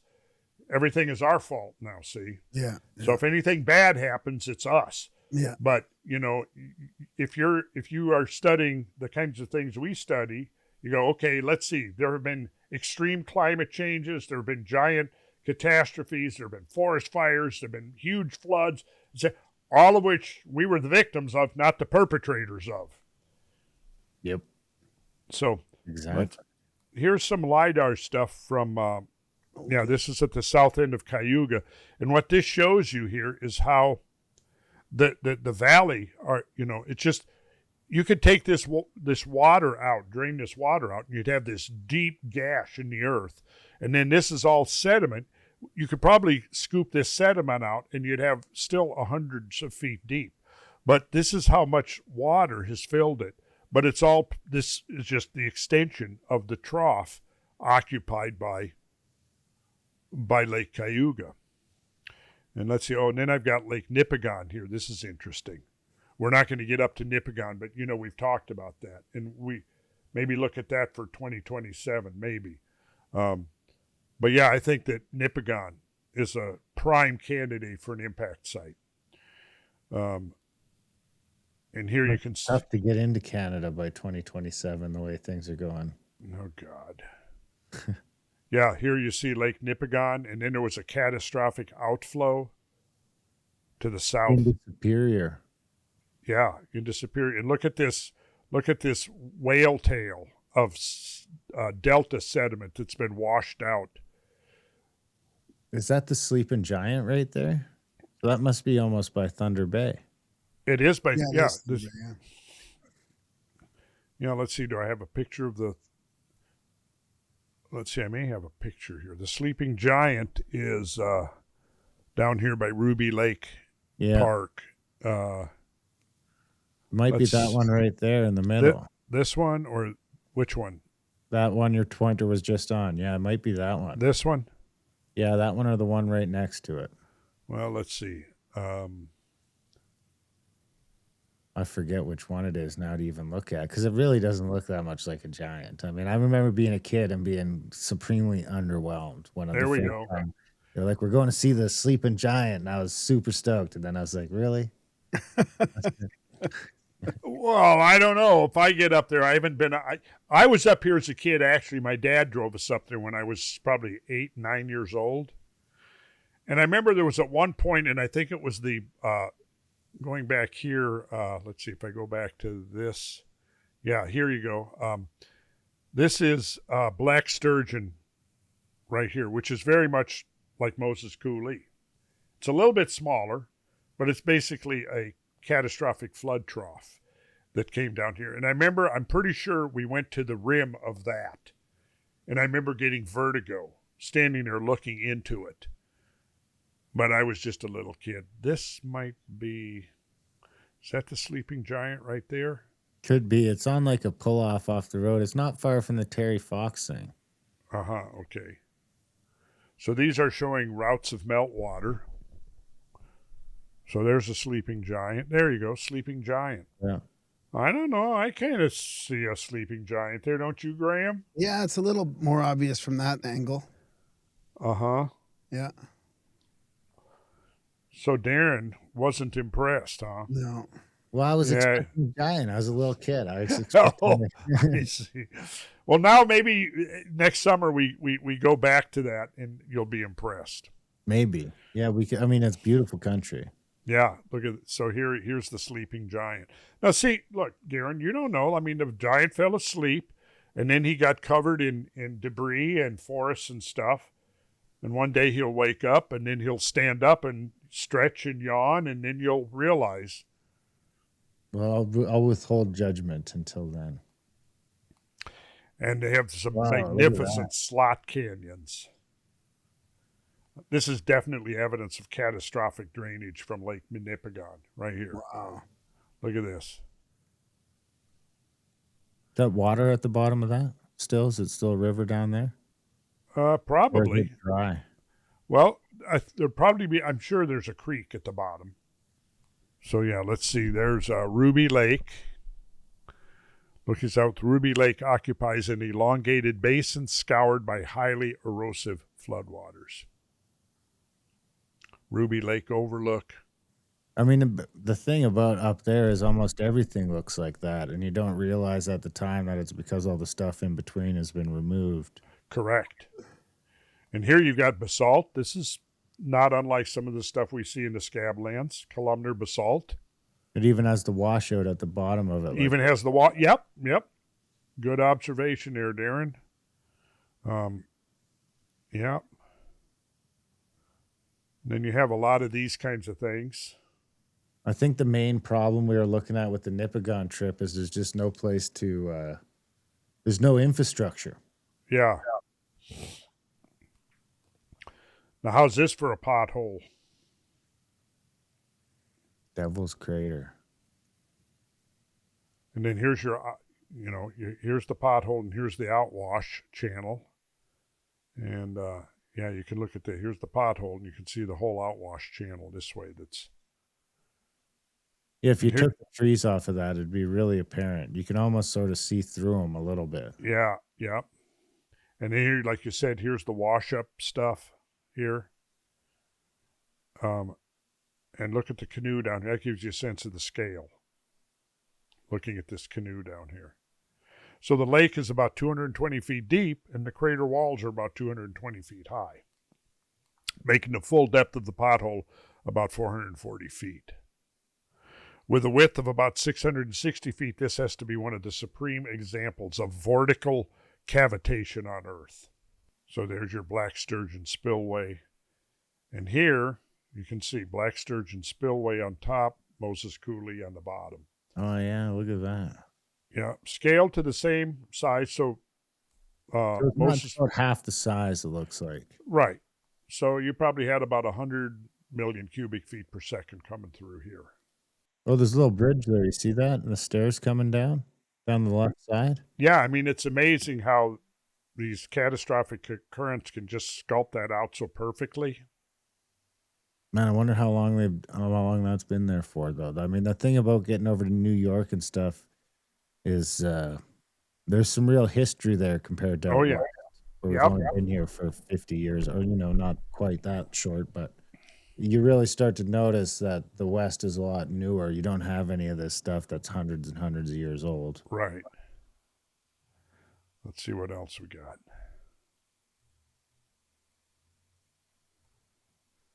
I mean, you can get a sense that, I mean, when you're there, you really do get a sense of, yeah, I can see how somebody would think this place was enchanted. Yeah, you'd never want to leave. Is that mostly state park around there? A lot of private property, a lot of rich people, I'm assuming. Watkins Glen is a state park. And we're looking at Watkins Glen right here. These are the glens, just like you have glens in Ireland. Okay, here's one where you've got some major water flowing in the creek. Man, look at the difference, eh? One's got I guess it's out there. It's probably more dependent on rain than melt. It just matters when it's raining. Correct. Although, you get a lot of snowfall. So in the spring, you're going to have the spring melt that's going to augment the flows. Let's see what else we got here. Yeah. And here, look at this. Look at the sculpting. Here you can see the vorticular sculpting. Oh, yeah. I mean, it's an amazing place. Look at that little slot back there with the water going through it. It really is something else. Yeah. Doesn't look real. Well, yeah, and here, see, look at you can see the effects. So you had multiple vortices. So the water was well up over the top of the grotto here. And within that water, it's moving fast, swift, because you have to have a high degree of energy and shear forces being generated against the channel walls to create these vortex. I mean, these are literally almost like underwater tornadoes. That's how you have to visualize. So there would have been one right here. There was probably one up here. And then you get downstream, you can see this rounding. This is water vortex. Are those pretty deep too? Well, I've been in them 4, 5 to 6. Some of them were over my head. Some of them I could stand up in, like up to my chest, but it can also vary a lot, depending, like you said, on rainfall. If it's later in the summer, these things will shallow out a lot. We'll be there right at the tail end of summer. So I think when we're there is going to be a nice time of year to be there.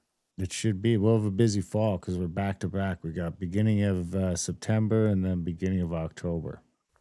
Yeah, I mean, it's really magical when you're in this place and the sun is filtering down through and you get these cool lighting effects and then the water. I mean, it really is. It's one of the most magical places I've ever been. Is that the whole area? Or is that just Watkins Glen, or is the whole sort of? Oh, this is just Watkins Glen. I mean, each of these big lakes has some of its own. That feature the south end of each of the lakes? Yeah, it's different. We can go over and we can look at some of the other places. Let's see.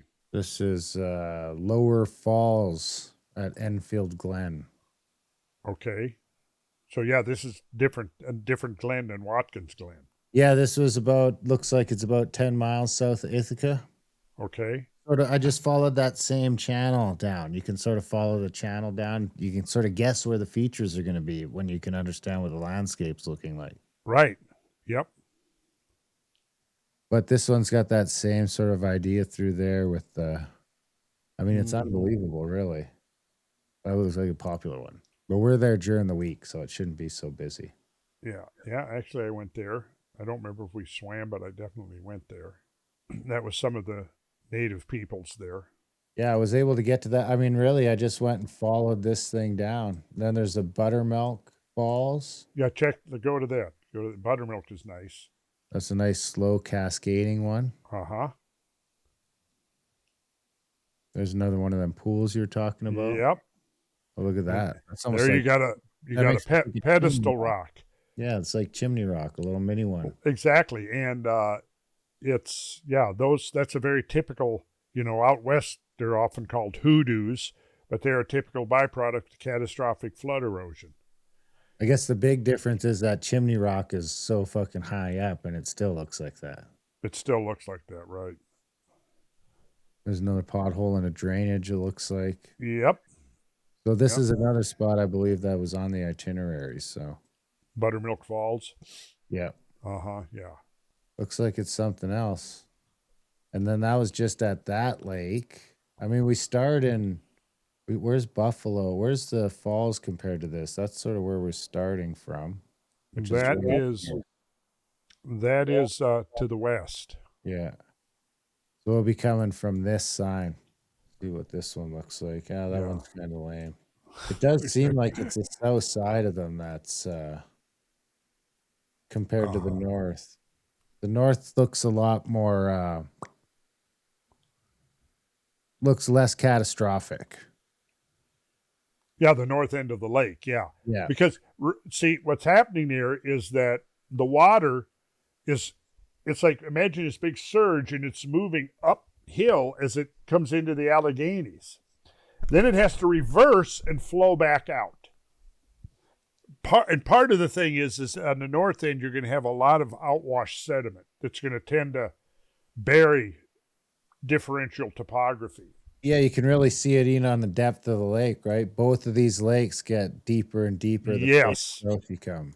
That one doesn't quite have the same channeling effect as the other twos did.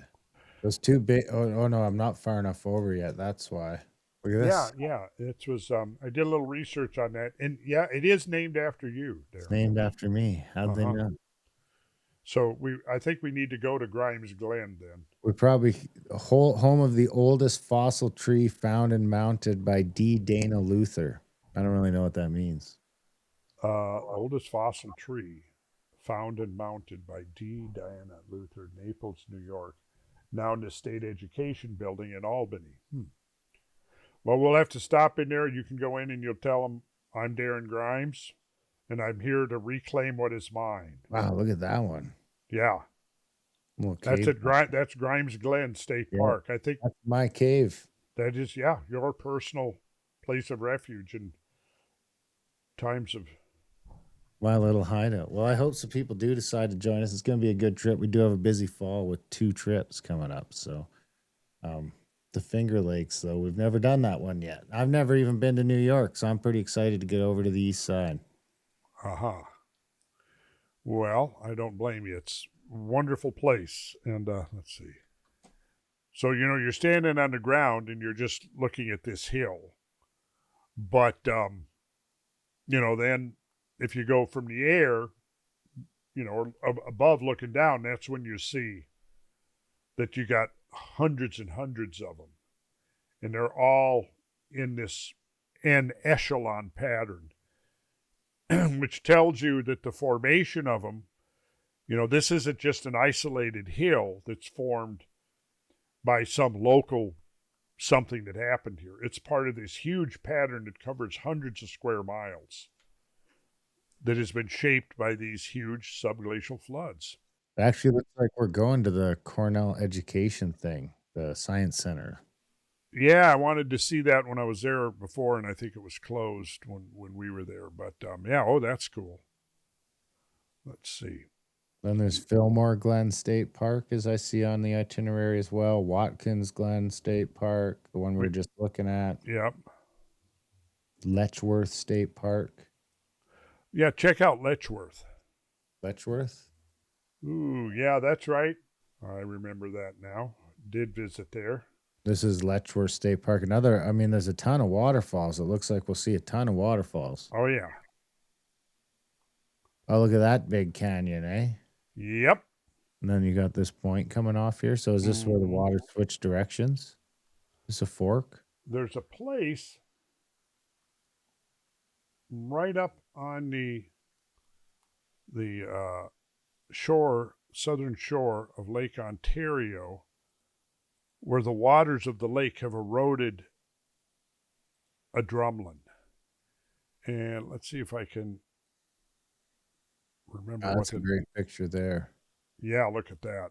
There must be springs up. Is there springs up there? Is that water all coming out of springs? Well, it's probably being augmented by springs, no doubt, but I'm thinking it's mostly, runoff from the uplands, like, the Adirondacks. So this is along the southern shore of Lake Ontario, wherever the drumlins have been truncated by the water. At one point, the water level of Lake Ontario was much higher. In fact, it was probably right up over this embankment here completely. But yeah, so then the water receded and it left this behind. So if you were to look at this, you from above, you would see that this is actually phases or transitions into a drumlin. So this is like eroded section through the drumlin that would have originally extended on out into what would be the lake. Are those all glacial melt then, those lakes? Are those leftovers from the ice sheet? Yes. And this would have been glacial till. This is the stuff that I was talking about that is under the ice sheet. Let's see.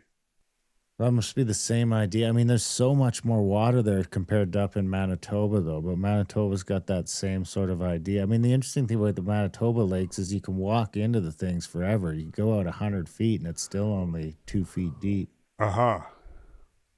So, Chimney Bluffs State Park. And I don't know if this is on the itinerary, but we're going to be pretty close to here, and I personally wouldn't mind seeing it myself. Because again, this is the stuff. This is the raw material, the glacial till. And all of the drumlins, the hills, if you cut into them, they would be composed of this same type of material. So you can see them here. Oh, yeah. You can really see what you're talking about there, where they're cut off here and here. Yep. So is that flowing back into the lake or out?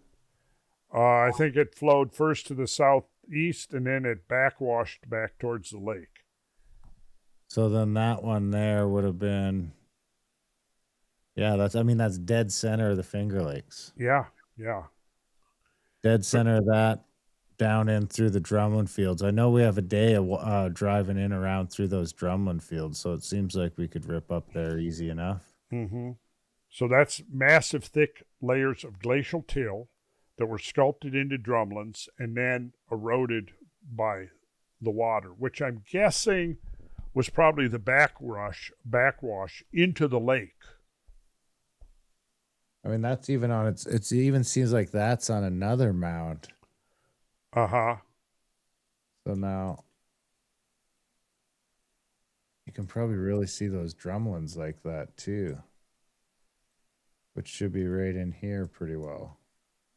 It's hard to believe how far that stuff has come. It really is. That's fucking crazy that you can do that. Yeah. Well, all right, Randall, should we get out of here? Let's get out of here. I got food that I need to be eating. But yeah, there's a lot to decipher here with this. Yeah, it's going to be interesting. I mean, it's sort of like I've been to the Scablands so many times. I'm really looking forward to this one because it's going to be all new to me. Well, and the thing is to keep in mind is we could just be looking at two regional manifestations of a much bigger event.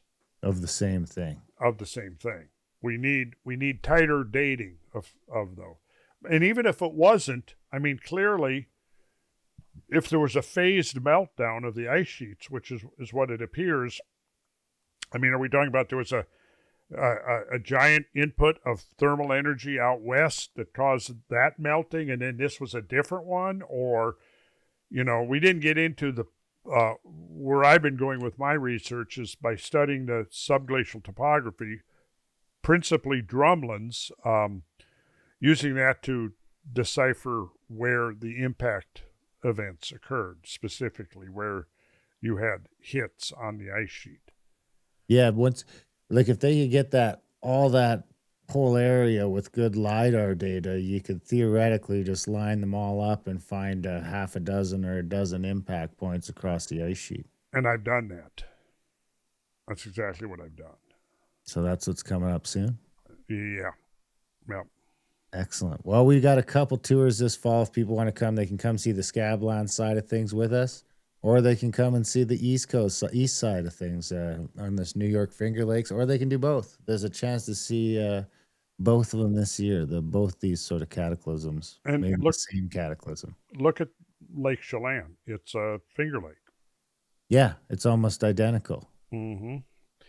But it was actually occupied by a glacier. And the terminal mooring at the south end, which just overlooks the Columbia River, is the dam that's holding in the water. If you breach that dam of mooring at the southeast end of Lake Chelan, that water would mostly drain out. I'm trying to find it here. That's Banks. Banks is the ground. Oh yeah, so here it is. I'll share my screen again quick. Yeah, let's do that quick. What happened to Graham? Did we lose? He had a hockey game. He's back to playing hockey. So I think. Oh, okay.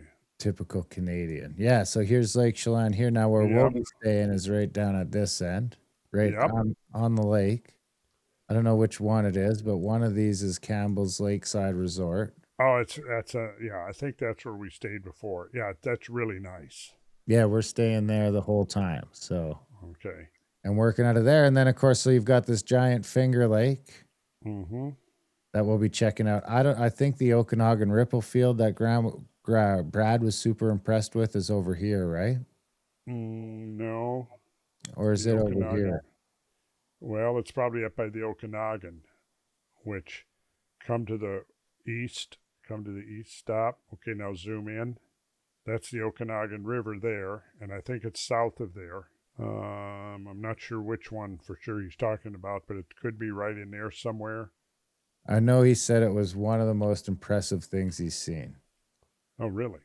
Yeah, he was, because I looked at maybe cutting it from the itinerary, and he's like, man, when I stood there, it was crazy profound, and there's no way Randall can't stand there. Yeah, okay, so that sold me on it. Yeah, you can kind of see it spreading out from there, right? Yeah. And then, of course, we're not far from Dry Falls, so we're going to pop over there for the day, would Dry Falls be now? Come down right in there. Yeah, zoom in there. Yeah, there we go.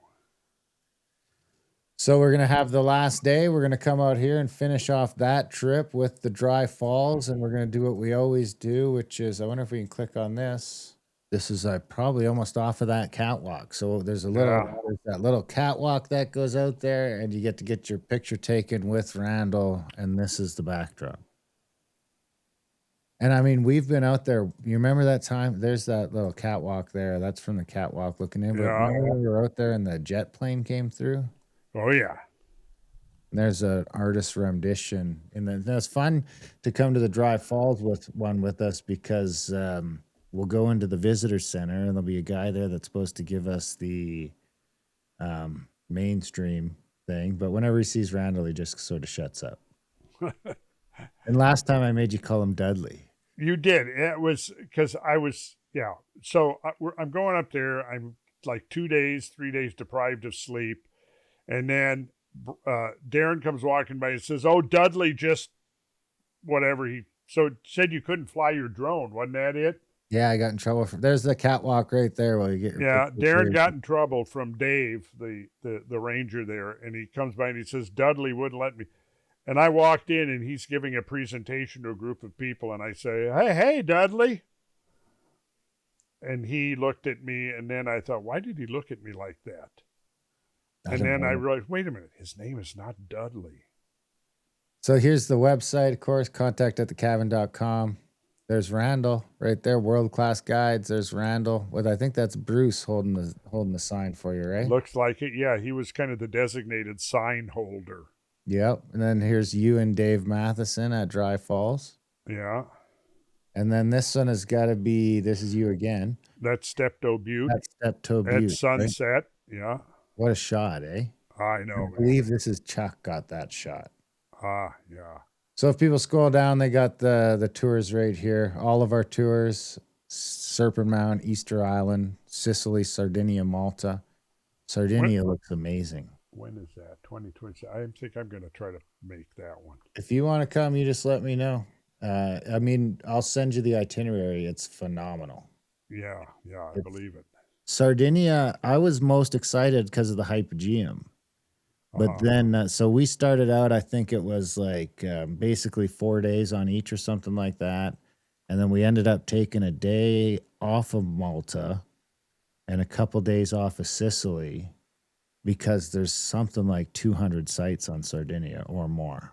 Wow. It's almost nonstop. And a lot of the Cyclopean stuff. It could be the single most impressive place I've seen from the megalith standpoint. But people can pop in here. Here's our New York Mega Floods tour. We got a rough itinerary. 162 days until we go. And then we got the other one here, which is the Chelan one with Scablands, Sacred Geometry, and Rift Valleys, which is another one. So we've only that one there. We sold one ticket so far. It's only been on sale for a couple days. So, but can you? I'm wondering if you can guess who bought the first ticket. Peter? No, close. Keith. Who would that have been? Keith, the British fella. Oh, Keith, right? Keith. Okay. Yeah. So he's coming to that one, and then we've got a bunch of regulars already coming to the New York one. Ed and Renee are going to be there. Awesome. Alex is going to be there. Yeah, it's going to be a good time. I mean, this is sort of what happens is once you come to one, it's hard to not come back. I know. Really, which is probably why we're still doing it. Undoubtedly. All right, Randall, you want to go eat? I do, and then probably hit the sack. It's getting on 11 o'clock here, isn't it? Well, yeah, that sounds about right. It's getting dark here, so. Yeah, okay. Well, all right, Darren, I'll talk to you soon. Sounds good, brother. You have a good one. It's good chatting, and we'll catch up real soon. You got it. Okay.